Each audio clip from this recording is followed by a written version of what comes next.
Jake Miller wiped the grease from his hands on his old work shirt. The mining station felt quiet today. Too quiet. He looked out the big window at the stars and shook his head.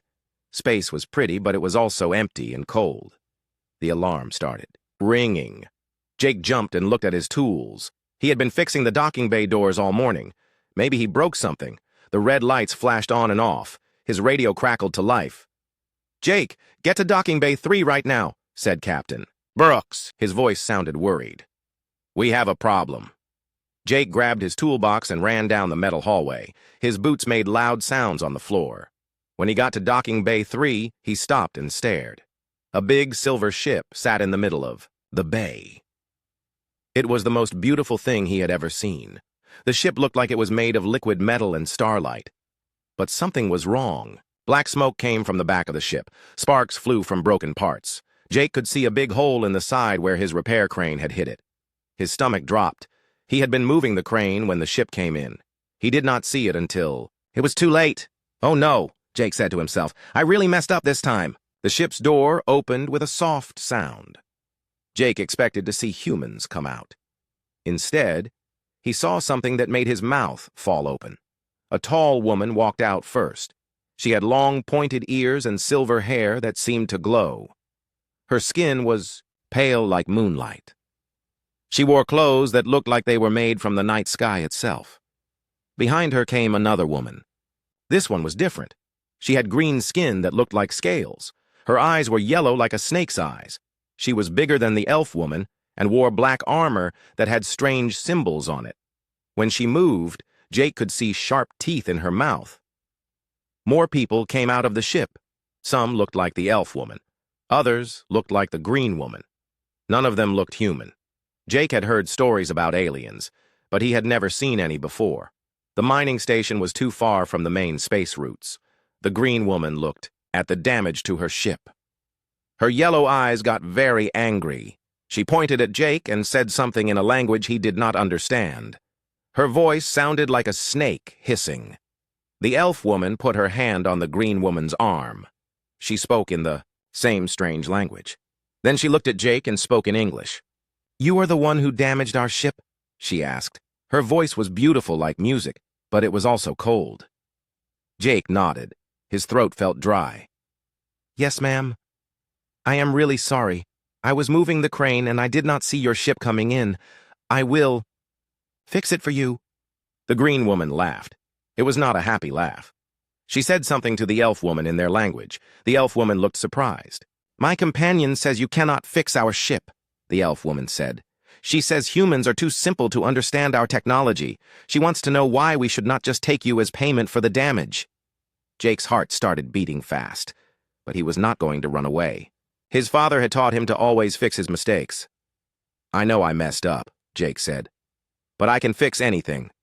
I have been fixing things since I was little. Just give me a chance." The green woman spoke again.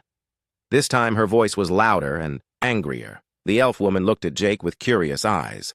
"Commander Zara Vex says you are just human," the elf woman said. "She says your kind barely knows how to make fire. She says you could never understand quantum drive technology." Jake looked at the damage to their ship. He could see the broken parts and the way the metal was bent. It looked bad, but he had fixed worse things before. "Maybe I am just human," Jake said. "But I can still try to fix your ship. What do you have to lose?" The elf woman tilted her head. "I am Lyrelay Starweaver. I represent the Elven Councils in the Galactic Dominion. This is Commander Zara Vex of the Vorthak Empire. We are on an important mission." "I am Jake Miller," Jake said. "I fix things." Commander Zara said something that sounded very rude. Lyrelay looked like she was thinking hard. "Our quantum drive is damaged," Lyrelay said. "Without it, we cannot travel faster than light. We will be stuck here for months, waiting for a rescue ship." Jake walked over to the ship and looked at the broken parts. The technology was unlike anything he had ever seen. It seemed to glow with its own light. Strange symbols moved across the metal surfaces like living things. But underneath all the fancy stuff, Jake could see the basic problem. Something was not connected right. "I think I can fix this," Jake said. Commander Zara made a sound like a growling animal. She spoke to Lyrale in their language. Lyrale looked shocked. Commander Zara says if you touch our ship, she will throw you out the airlock, Lyrale said. She says humans are too stupid to understand Dominion technology. Jake looked at both women. He was scared, but he was also a little angry. He had been called stupid before, but never by someone whose ship he was trying to help. Look, Jake said, I know I am just human. I know your technology is way better than anything we have. But broken is broken, and I know how to fix broken things. He opened his toolbox and pulled out some basic tools. Commander Zara looked at the simple wrenches and screwdrivers like they were toys. These will not work on quantum technology, Lyrale said. Maybe not, Jake said, but they might work on the parts that hold the quantum technology together. Jake got down on his knees and crawled under the ship. He could hear the two women talking in their language above him. They sounded like they were arguing. The bottom of the ship was amazing. Jake could see pipes and wires and things that glowed with soft light. Everything was connected in ways that seemed impossible. But Jake ignored the fancy parts and looked for the simple stuff, the brackets that held things in place, the connections that carried power. There, he found the problem. A support beam had been bent when the crane hit the ship. The beam was pushing against a glowing tube. The tube could not work right with the beam in the way. Jake used his biggest wrench to slowly bend the beam back into place. It took all his strength, but the beam moved. The glowing tube straightened out. Suddenly, the whole bottom of the ship started humming with power. Jake crawled out from under the ship. Commander Zara and Lyrale were staring at him with their mouths open. The ship was glowing brighter now. Jake could hear the engines starting to work again. How did you do that? Lyrale asked. Jake wiped his hands on his shirt again. I just moved the bent part out of the way. The fancy stuff can work fine when the simple stuff is not broken. Commander Zara walked over to a control panel on the side of the ship. She pressed some buttons and looked at the results. Her yellow eyes got very wide.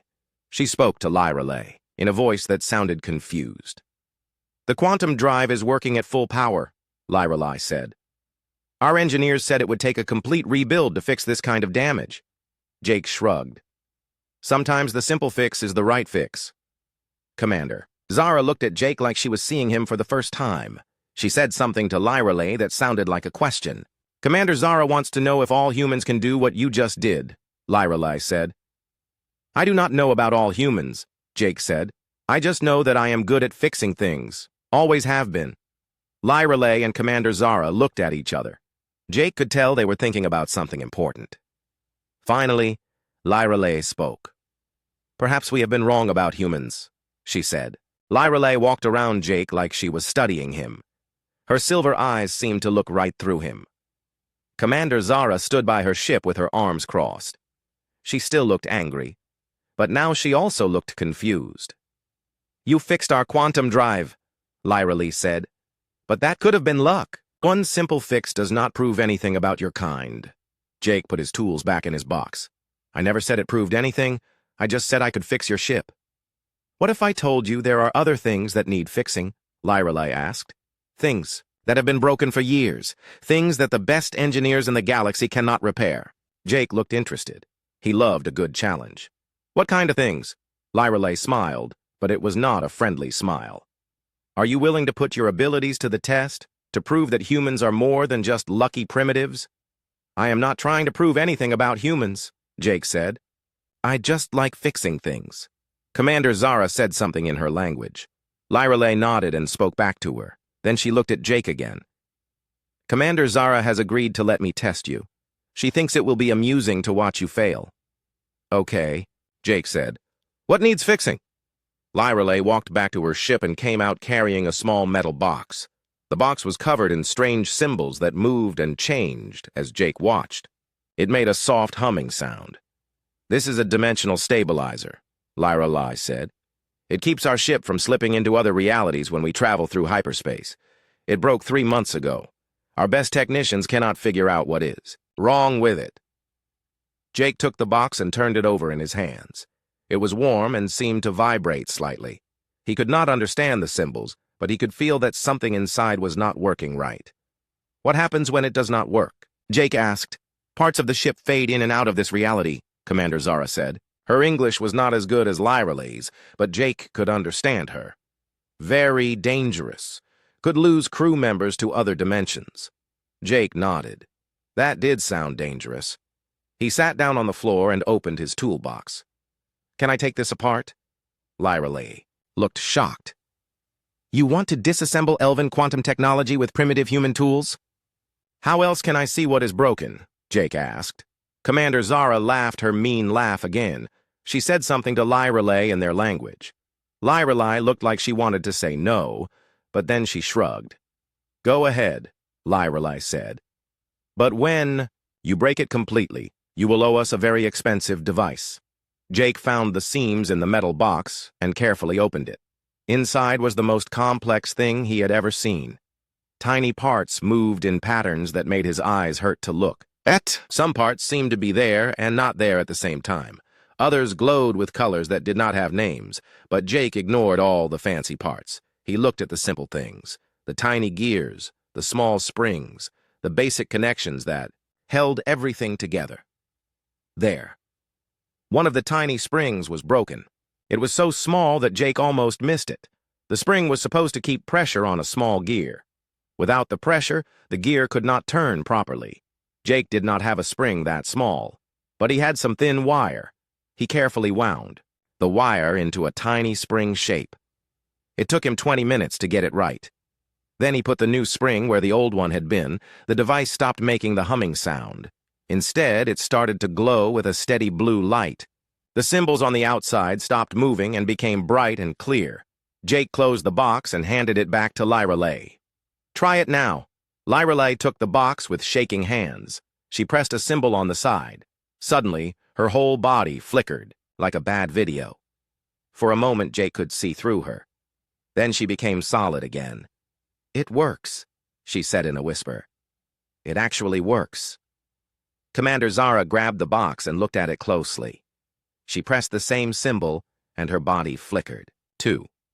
She spoke to Lyralay in their language. She sounded very surprised. How did you know what to fix? Lyralay asked Jake. A spring is a spring, Jake said. It does not matter if it is in a car engine or in your fancy box. When a spring breaks, you replace it. Dr. Amy Collins came running into the docking bay. She was the science officer for the mining station. Jake had worked with her before when they found strange rocks. Jake, what is going on? Amy asked. The sensors are picking up incredible energy readings from in here.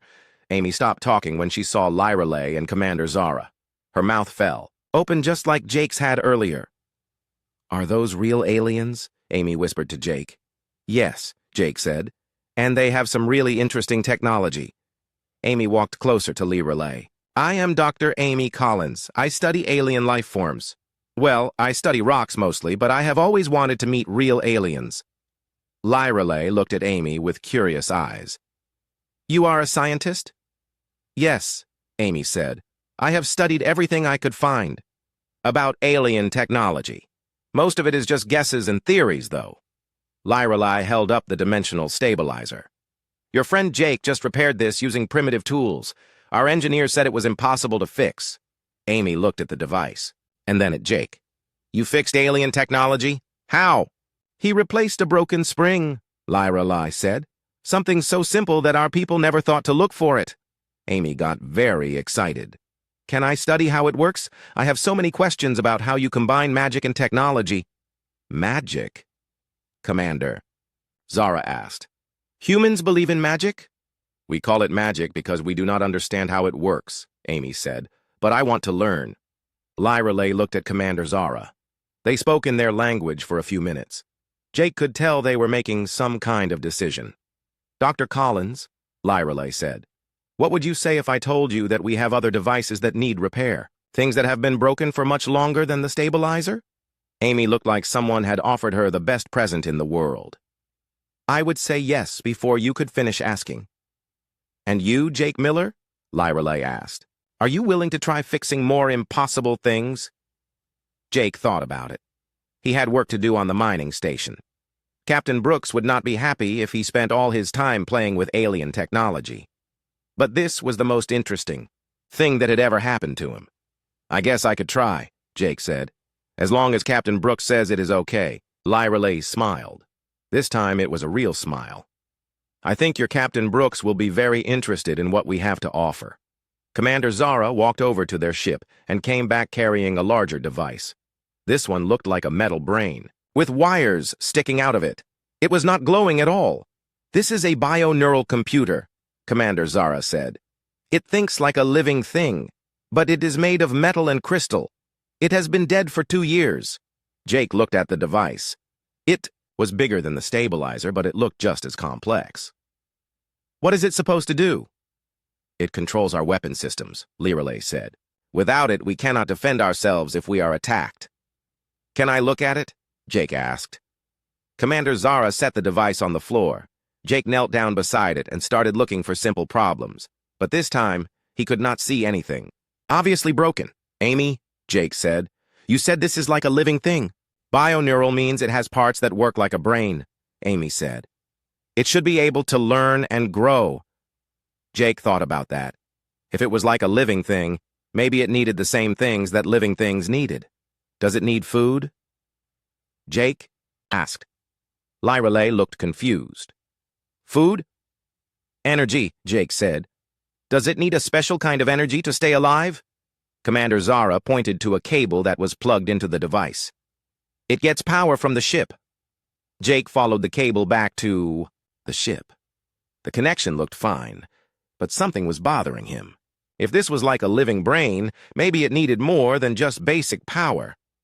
Jake looked around the docking bay. His eyes stopped on the lights. The lights in the bay used a special kind of bulb that gave off light that was supposed to be like sunlight. The mining company used them to keep the workers healthy during long space missions. Amy, Jake said, do humans need sunlight to stay healthy? Yes, Amy said. Natural light helps our brains work properly. Jake looked at the bio-neural computer. What if this thing needs light too? Not just power, but actual light. Jake unplugged one of the light panels from the wall and carried it over to the device. He set it up so the light shined directly on the metal brain. For a moment, nothing happened. Then the device started to glow softly. The wires began to pulse with light. The metal brain started making quiet sounds like it was thinking. Commander Zara jumped back. It is alive again! Lyra stared at Jake with wide eyes. How did you know to do that? Jake shrugged. I figured if it works like a living brain, maybe. It needs the same things a living brain needs. Light seemed like a good guess. Amy was practically dancing with excitement. That is brilliant. You treated it like a biological system instead of just a machine. Commander Zara spoke to Lyra in their language. She sounded like she could not believe what had just happened. What is she saying? Jake asked. She is saying that you have done in minutes what our engineers could not do in years, Lyra said. She wants to know if all humans think like you do. I do not know about other humans, Jake said. I just try to understand how things work before I try to fix them. Lyra looked at Jake like she was seeing something amazing. Jake Miller, I think you are going to change everything. 3 days later, Jake's life had become very strange. Word about the human who could fix impossible things had spread through the alien communication networks. Every few hours, another ship arrived at the mining station. All of them had broken. Technology that their own engineers could not repair. Jake sat in the station's cafeteria eating breakfast. At the table next to him sat Commander Zara and Lyra. They had been staying on the station while more aliens came to see what Jake could do. The cafeteria was now full of creatures Jake had never imagined. There was a tall blue alien with 4 arms who breathed through gills on his neck, a small furry creature that looked like a cat but talked like a professor, 2 robots that claimed to be from a machine planet, and many others. This is getting crazy, Jake said to Amy, who was sitting across from him. I am just a mechanic. I fix mining equipment and air recyclers. Amy was reading from a tablet computer. She had been taking notes about every alien technology Jake had repaired. Jake, you have fixed 17 different devices in 3 days. Things that some of the smartest beings in the galaxy could not figure out. They were not that hard, Jake said. Most of them just needed simple fixes. Lyra looked up from her own strange food. Jake, you fixed a temporal regulator by treating it like a broken clock. You repaired a gravity generator by adjusting it like a water pump. You made a telepathic amplifier work by connecting it like a radio antenna. Those things are not really that different from clocks and pumps and radios, Jake said. They just look fancier. Commander Zara made a sound that Jake had learned was her version of laughing. You see simple things where we see complex mysteries. Captain Brooks walked into the cafeteria. He looked tired and stressed. The mining station was not built to handle this many visitors. Jake felt bad about causing so much trouble. Jake, I need to talk to you, Captain Brooks said. We have a big problem. Jake followed the captain to his office. The office had a big window that looked out at the docking bays. Jake could see at least 20 different alien ships parked outside. Jake, I just got a message from the Galactic Dominion Council, Captain Brooks said. They are sending a council ship to investigate what is happening here. Is that bad? Jake asked. I do not know, Captain Brooks said. But Lyrelai seems worried about it. She says the council does not like surprises. Jake thought about that. What do they want with me? According to the message, they want to determine if humans represent a threat to galactic stability, Captain Brooks said. Whatever that means. Jake felt his stomach drop. I just fixed things. How is that a threat? Before Captain Brooks could answer, the door opened. Lyrelai came in without knocking. Her face looked very serious. Jake, we need to talk, she said. My people have sent someone to meet with you. More elves? Jake asked. Yes, but this one is different. Kaylin Moonwhisper is one of our oldest and wisest mystics. She has been alive for over 2,000 years. Jake tried to imagine being alive for 2,000 years. He could not do it. Why does she want to meet me? Because of something she said a long time ago, Lyrelai said. A prophecy about the young race that would solve what magic could not. I do not understand, Jake said. Lyrelai sat down in one of the captain's chairs. Jake, my people have been part of the Galactic Dominion for 3,000 years. In that time, we have become very good at combining magic with technology, but we have also become stuck. Stuck how? Captain Brooks asked. We think in the same patterns. We solve problems the same ways. We have not had a truly new idea in centuries, Lyrelai said. But humans think differently. You see solutions we cannot see because you do not know they are supposed to be impossible. Jake shook his head. I am just using common sense. That is exactly the point, Lyrelai said. Common sense is not common anymore among the advanced races. We have made everything so complex that we forgot how to think simply. The door chimed. Amy came in looking excited and scared at the same time. Jake, you need to come outside, Amy said. Another ship just arrived, and it is huge. Jake followed Amy and Lyrelai out to the observation deck. He looked out the window and his mouth fell open. The new ship was the size of a small city. It was white and gold and seemed to glow with its own light. It was the most beautiful thing Jake had ever seen. That is an elven council ship, Lyrelai said. Kaylin Moonwhisper is here. Jake watched as a small shuttle left the big ship and flew toward the station. What is she going to do to me? I do not know, Lyrelai said. But, Jake, you should know something. The prophecy she made was about a time when the old ways would end and new ways would begin. The shuttle landed in Docking Bay 1. Jake, Amy, Lyrelai, and Commander Zara walked down to meet it. The shuttle door opened and the oldest person Jake had ever seen stepped out. Kaylin Moonwhisper looked like she was made of starlight and shadow. Her hair was silver white and fell to her feet. Her eyes were so pale they were almost white. When she moved, Jake could hear soft music in the air around her.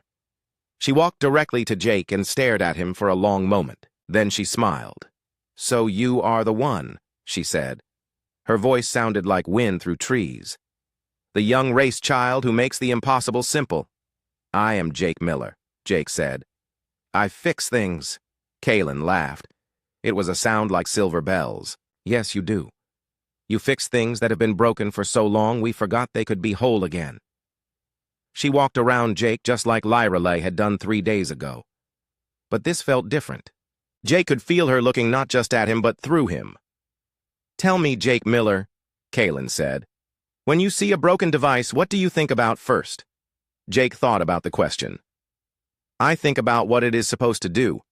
Then I try to figure out what is stopping it from doing that. And if the technology is something you have never seen before? I look for the parts that seem familiar, Jake said. Most things work the same way deep down. Moving parts, energy flow, connections. The fancy stuff is usually just decoration. Kalen nodded slowly. And you do not worry about whether you are smart enough to understand it? No, Jake said. I figure if someone built it, someone else can fix it. Being smart is not as important as being patient and paying attention. Kalen stopped, walking, and looked at Jake with those strange, pale eyes. Do you know what you have done, Jake Miller?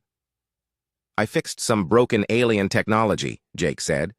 You have proven that the Galactic Dominion has been thinking about progress all wrong, Kalen said. For thousands of years, we have believed that advancement means making things more complex, more powerful, more magical. She gestured toward all the alien ships outside. Every race in the Dominion has spent centuries trying to build better technology by adding more features, more power, more complexity. We thought that was the only way forward. But you showed us something different, Lyra Lee said. You showed us that sometimes the best solution is the simplest one. Jake still did not understand why everyone was making such a big deal about this. Simple solutions are usually the best solutions. My dad taught me that. Kalen smiled again. Your father was very wise. Tell me, what do you think would happen if the Dominion learned to think the way humans think? Jake thought about that. I guess they would solve a lot of problems they have been stuck on. More than that, Commander Zara said. They would not need to be stuck anymore. They could grow again instead of just getting more complicated. Amy had been quiet during this whole conversation, but now she spoke up. Are you saying that humans could help the entire galaxy move forward? I am saying that humans already are, Kalen said, whether they know it or not. A new alarm started, ringing. Everyone looked up as another ship appeared outside the station. This one was black and red and looked like it was built for war. That is a Dominion Council enforcement ship, Lyra Lee said. She sounded worried. They are early, Kalen said. And they brought weapons. Jake looked at all the worried faces around him. Is that bad? It means some members of the council see you as a threat, Kalen said. They do not want the galaxy to change. But I am just human, Jake said. Kalen put her hand on Jake's shoulder. Yes, my young friend, you are just human. And that might be exactly what the galaxy needs. The black ship sent a message to the station. Captain Brooks's voice came over the intercom. All station personnel and visitors report to the main docking bay immediately. The Galactic Dominion Council demands to speak with the human known as Jake Miller. Jake looked at all the aliens who had become his friends over the past 3 days. I guess it is time to meet the council. Do not worry, Lyra Lee said. We will be with you. Whatever happens, Amy said, remember that you have already proven what humans can do. Jake took a deep breath and started walking toward the main docking bay. He was scared, but he was also curious. He had never met a Galactic Council before. I am just human, he said to himself. But maybe that is enough. The main docking bay of the mining station had never seen anything like this. Jake stood in the center of a circle made up of the strangest group of beings he could imagine. The Galactic Dominion Council had arrived, and they brought their best people with them. There was a creature that looked like a giant crystal spider, another that seemed to be made of living liquid metal, a being that appeared to be just a floating brain in a clear container, and at least a dozen other aliens that Jake could not even begin to describe. But the one that scared Jake the most was the council leader. She was tall and thin and looked almost human, except her skin was pure white and her eyes were solid black. When she spoke, her voice echoed like she was talking from inside a cave. I am Counselor Prime Vexathara, she said. I speak for the Galactic Dominion Council. You are the human called Jake Miller. Yes, ma'am, Jake said. His mouth felt dry, but he tried to stand straight like his father had taught him. You have been causing quite a disturbance, Vexathara said. Reports say you have been repairing advanced technology using primitive methods. This troubles the council. Jake looked around at all the aliens who had come to watch. Lyra Lee stood near the front with Kalen Moonwhisper. Commander Zara was beside them. Amy stood with Captain Brooks near the back. All of them looked worried. "I have just been fixing broken things," Jake said. "I did not mean to cause trouble." The crystal spider creature made a sound like breaking glass. Vexithara nodded to it and then looked back at Jake. Counselor Zekthiel points out that some of these devices had been declared unfixable by our best engineers. Yet you repaired them in minutes. How do you explain this? Jake thought about how to answer. He did not want to make the council more angry, but he also did not want to lie. "I guess your engineers were looking at the problems in a complicated way," Jake said. "Sometimes the simple answer is the right answer." The floating brain creature pulsed with red light. Vexithara's black eyes got even darker. Counselor Mindith suggests that you are claiming our engineers are incompetent, she said. "These beings have studied for centuries to understand advanced technology." "I am not saying they are dumb," Jake said quickly. "I am saying they might be overthinking things. It happens to smart people sometimes." The liquid metal being flowed forward and spoke in a voice like running water. Jake could not understand the words, but Vexithara translated. "Counselor Flodar wants to know if you believe humans are superior to the races of the Dominion." "No," Jake said. "I think humans are just different. We think about problems in different ways." Vexithara walked closer to Jake. "Different how?" Jake looked around the room. All these aliens were so much more advanced than humans. They had technology that seemed like magic. They could travel between stars and build ships the size of cities. But maybe that was also their problem. "You have been advanced for a long time," Jake said. "Maybe you have forgotten how to think like beginners." "Beginners?" Vexithara asked. "When you are new at something, you try simple things first," Jake said. "You do not know what is supposed to be impossible, so you try everything. But when you become an expert, you start thinking that only complex solutions can work." Kalen Moonwhisper stepped forward. "Counselor Prime, may I speak?" Vexithara looked annoyed, but she nodded. "This young human has proven something important," Kalen said. "He has shown us that we have been trapped by our own knowledge. We have made our technology so complex that we cannot see simple solutions anymore." "You speak of the old prophecy," Vexithara said. "The mystic words about a young race, but prophecies are just stories." "Then let us test this story," said a new voice. Everyone turned to see another alien walking into the docking bay. This one was huge and covered in metal armor. Jake could see mechanical parts where its arms and legs should be. Red lights glowed where its eyes would be. "Warlord Mekton," Vexithara said. "You were not invited to this meeting." "I invited myself," Mekton said. "I heard about this human and his supposed abilities. I have something that needs repair, something that has been broken for 50 years. Mekton gestured to some of his soldiers. They carried in a device that was bigger than Jake. It looked like a metal brain the size of a car, but it was dark and cold. Cables and wires hung from it like dead snakes. "This is the central command computer of the Dominion," Mekton said. "It controls communication between all member worlds. It has been failing for decades. Our best engineers have tried everything to fix it." Jake stared at the massive device. It was the most complex thing he had ever seen. There had to be millions of parts inside it. How could he possibly understand something like that? "If this human is truly special," Mekton said, "let him prove it by fixing what cannot be fixed." Vexithara looked at Jake with her dark eyes. "Well, human, will you accept this challenge?" Jake walked over to the giant computer. It was covered in panels and screens and connection ports. Everything was dark. He could not even tell where to start. "Can you tell me what it is supposed to do?" Jake asked. "It processes communication signals from over 10,000 worlds," Mekton said. "It translates languages, routes messages, and maintains contact across the entire galaxy." Jake nodded. That sounded like a really big phone system. He had worked on communication equipment before, just nothing this size. "What kind of problems has it been having?" Jake asked. "It keeps getting slower," Vexithara said. "Messages that used to take seconds now take hours. Some communications get lost completely. The system crashes every few days." Jake walked around the computer slowly. Amy came over to help him. "Jake, this is way beyond anything we have ever dealt with," she whispered. "I know," Jake said, "but maybe that does not matter." Jake found an access panel and opened it. Inside, He could see layer after layer of incredibly complex technology.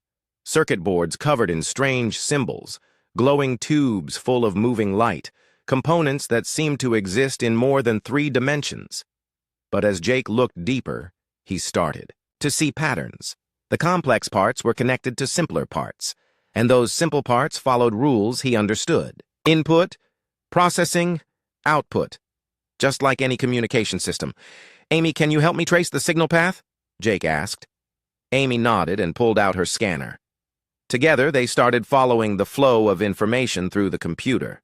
It took them 2 hours, but slowly they began to understand how the system worked. "I think I see the problem," Jake said finally. Everyone gathered around him. Even Counselor Prime Vex Thara looked curious. "This computer has been upgraded so many times that it is choking on its own complexity," Jake said. "Every time something broke, instead of fixing it, you added a new system to work around the problem." "That is standard procedure," Mekton said. "You do not remove working systems. But nothing is working efficiently anymore," Jake said. "You have backup systems for backup systems. The computer spends more time managing all the extra parts than it does processing communications." Jake pointed to a section of the computer where dozens of cables connected different components. "See this? You have 5 different translation systems running at the same time. They all do the same job, but they fight with each other. That is why messages get lost." "What do you suggest?" Vexathara asked. Jake took a deep breath. What he was about to say would probably make them very angry. "Shut down all the backup systems and use just the main system," Jake said. "Remove all the extra parts that were added over the years. Go back to the original design." The entire council started talking at once in their different languages. They sounded upset. "You want us to downgrade our most important system?" Mekton demanded. "I want you to let it work the way it was designed to work," Jake said. "Right now it is like trying to run a race while carrying 50 heavy bags. Sure, you have backup bags in case you lose one, but you will run a lot faster if you just drop the bags you do not need."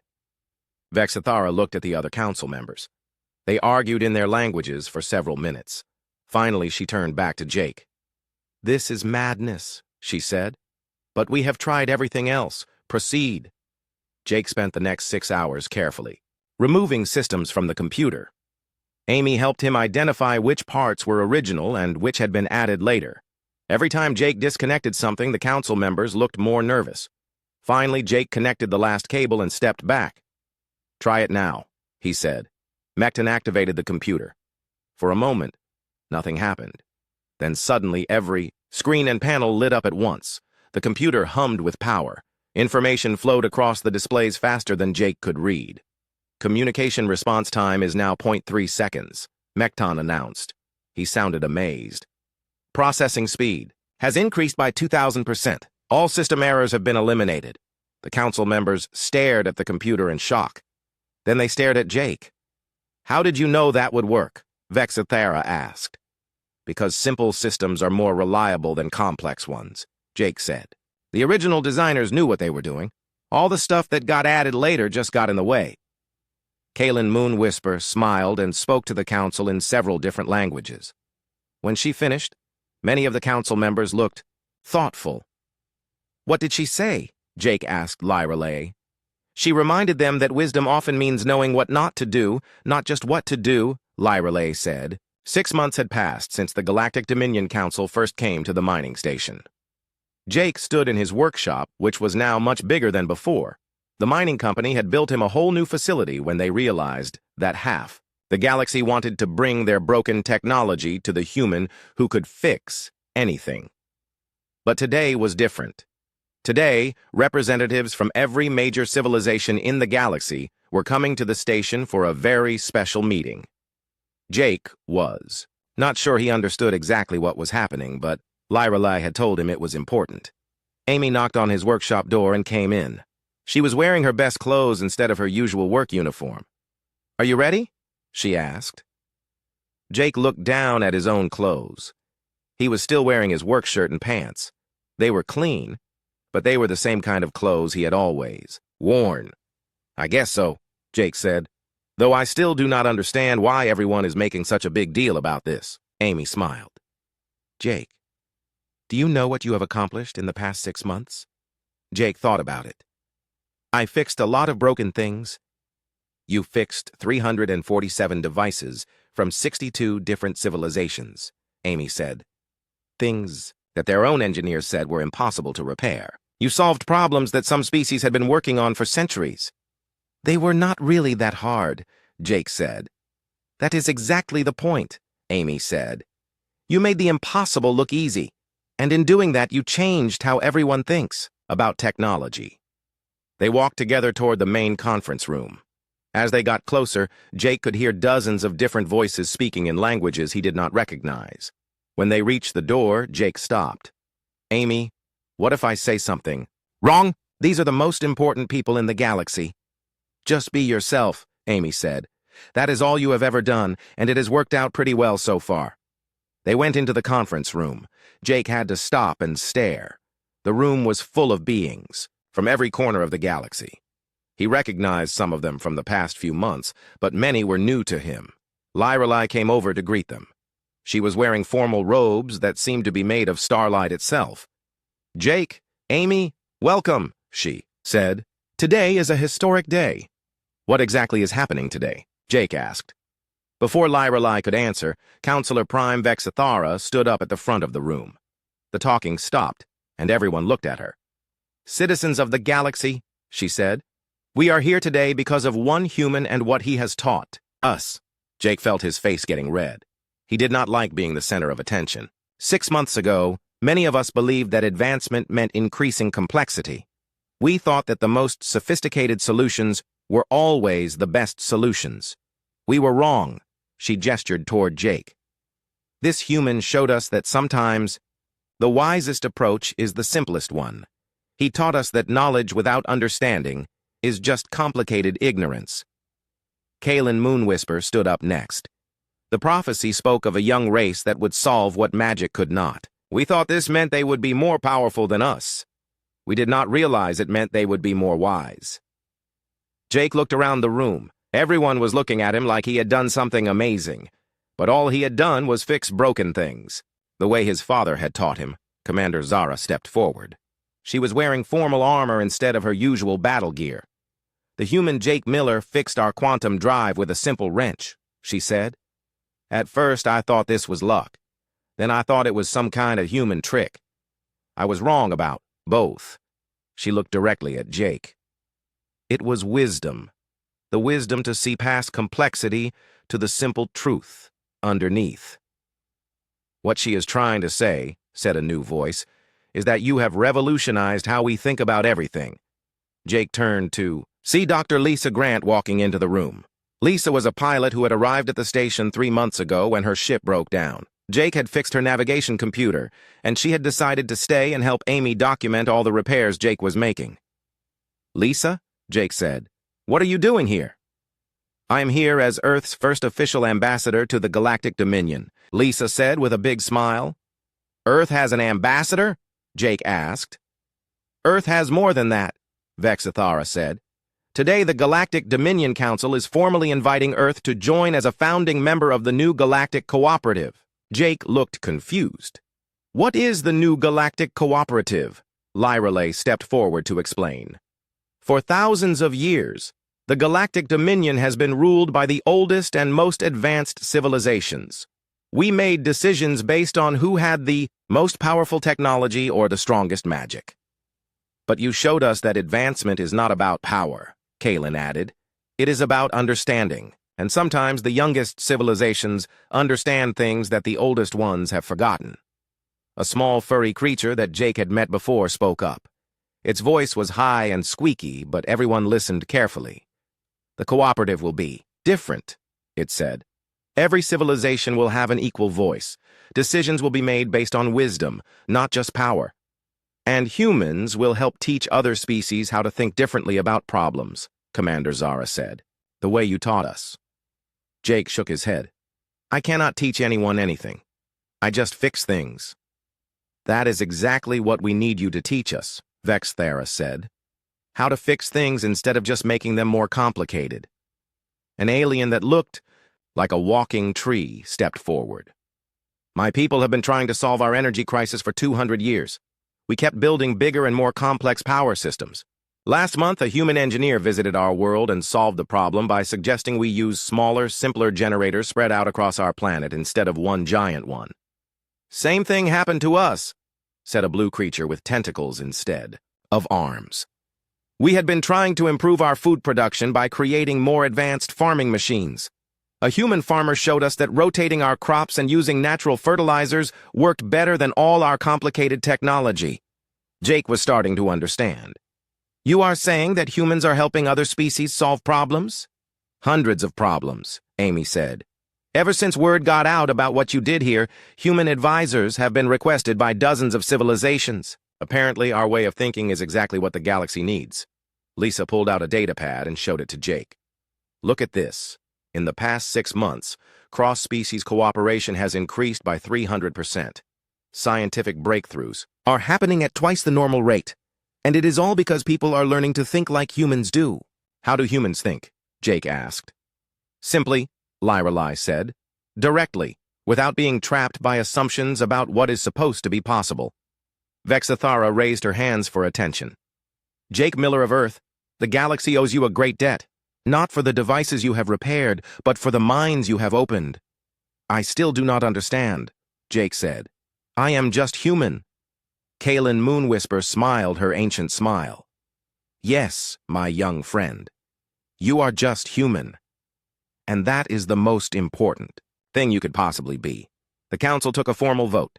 Every single representative voted to invite Earth into the new Galactic Cooperative. They also voted to establish human advisory positions throughout the galaxy. After the ceremony was over, Jake found himself alone with his closest friends. Amy, Lisa, Lirelei, Commander Zara, and Kaylin sat with him in his workshop. "So what happens now?" Jake asked. "Now you get to choose," Lirelei said. "You could come with us and travel the galaxy, help solve problems on 1,000 different worlds. Or you could stay here and keep doing what you have always done," Lisa said. "There will always be broken things that need fixing." Jake thought about it. The idea of traveling to other worlds was exciting, but he also liked his simple life on the mining station. "Can I do both?" Jake asked. Amy laughed. "What do you mean?" "I mean, can I stay here most of the time, but sometimes go help with really big problems?" Jake said. "I like fixing things, but I also like having a home to come back to." "I think that can be arranged," Vexathara said, walking into the workshop. "The galaxy needs human wisdom, but it does not need to take you away from your life." She handed Jake a small device. "This is a communication unit. When there is a problem that requires human thinking, we will call you. You can decide if you want to help or not." Jake took the device. It was warm in his hands and seemed to pulse gently. "What if I cannot solve the problem?" Jake asked. "Then you cannot solve it," Kaylin said. "But at least you will try in a way that no one else would think to try." 3 years later, Jake was still living on the mining station. But now the station was the unofficial capital of human-alien cooperation. Scientists, engineers, and problem solvers from across the galaxy came there to learn from humans and share their own knowledge. Jake still spent most of his time in his workshop, fixing things. But now, some of those things came from civilizations thousands of light years away. And sometimes, when there was a really big problem somewhere in the galaxy, Jake would pack his toolbox and go help solve it. The new Galactic Cooperative was working better than anyone had expected. Species that had never talked to each other before were now working together on projects that benefited everyone. The galaxy was growing and changing in ways that had not happened for thousands of years.